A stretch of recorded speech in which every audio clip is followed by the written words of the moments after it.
Hello everyone, back again with what I believe is going to be the second to last video of talking about the Donny Cates run of Venom comics. Here we have Volume 4, Venom Island, and Volume 5, Venom Beyond. Only two more books, both titled King in Black, but one of them is the event King in Black, and then Venom Volume 6. But that's a different video. Here, I'm going to talk about these two.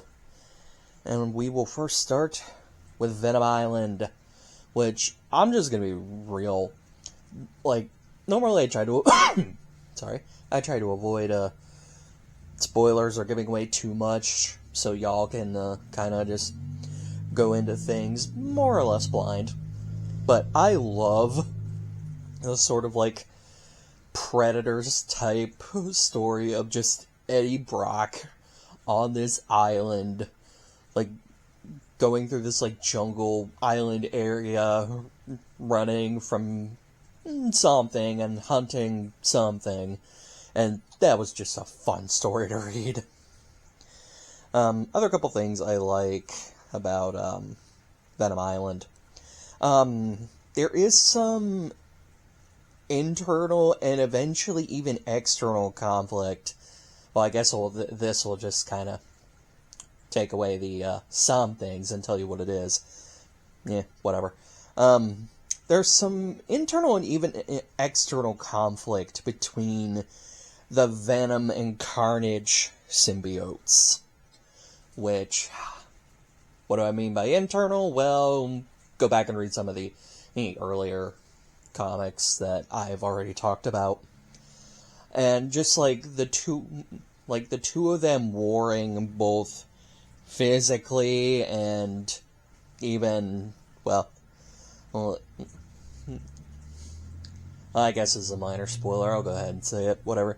At this point in the story, Eddie has both the Venom and Carnage symbiotes. Like, he's in possession of both of them. And there's sort of like a conflict both in his mind, and eventually the conflict turns external. And I just really like seeing that. One thing I also really like seeing, I unapologetically love the symbiote cat that Dylan has that showed up during is it Absolute Carnage? I forget what it's called, but when Carnage showed up, I think its name is Sleeper. I don't know, I didn't really look it up. I probably should have, but you know me, I'm professionally unprofessional.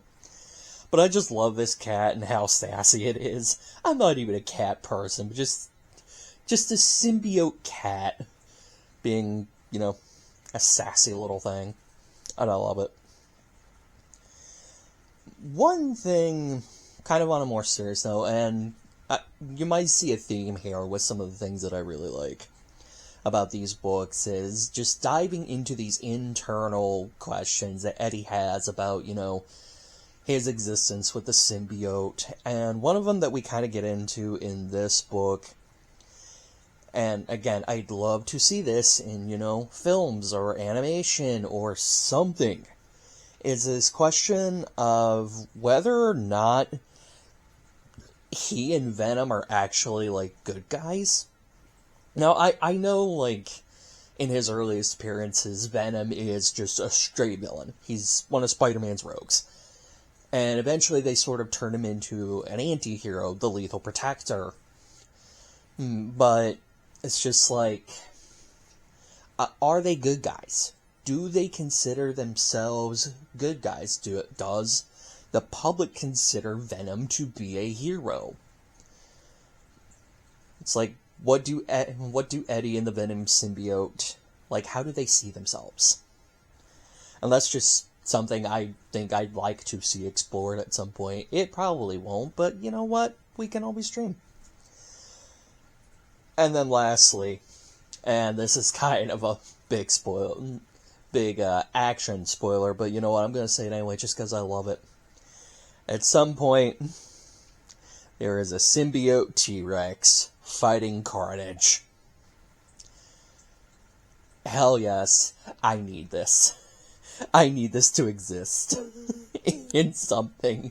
Please give it to me. I want to see that. Alright, and then in Venom Beyond, I didn't have too many notes for this one that I haven't already said in other videos. But, one of these sort of plot details for Venom Beyond is, Eddie and Dylan wind up in a universe where pretty much it's been, like, the world has been completely venomized. Like, and there's a lot of venomized characters. You know what? I think that'd be cool to see. I think that would be really cool to see in, like, an animated series or film. Just, like, venomized versions of Wolverine, Deadpool, the Fantastic Four, Iron Man. I don't know how you could do venomized Human Torch, because fire. But, maybe they kill him off. Who knows? Just stuff like that would be so cool to see. At least to me. Just the different variations that you could do with Venom and how cool their designs could be and stuff. And then without going into too many spoilers that I haven't already, yeah, but if you already know the book and you can kind of read between the lines of what I'm saying, I do like we get to touch on some of the family dynamics between Eddie, Dylan, and a couple of other Venomized characters that appear in this book before we get to the big event of the King in Black.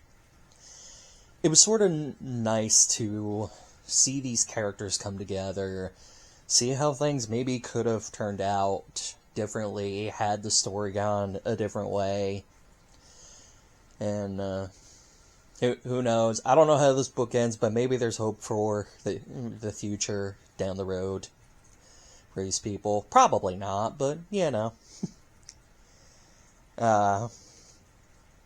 And like I said, with the whole, like, Venomized people in this book, if this is any kind of tease for what King in Black has in store, I'm excited. I am hopefully going to get to both King in Black volumes before the end of my vacation, and I will hopefully have that video up for y'all sometime in the next few weeks. Anyway, that's pretty much all I've got today. Excuse me. So you guys have a wonderful day, and I will see you next time.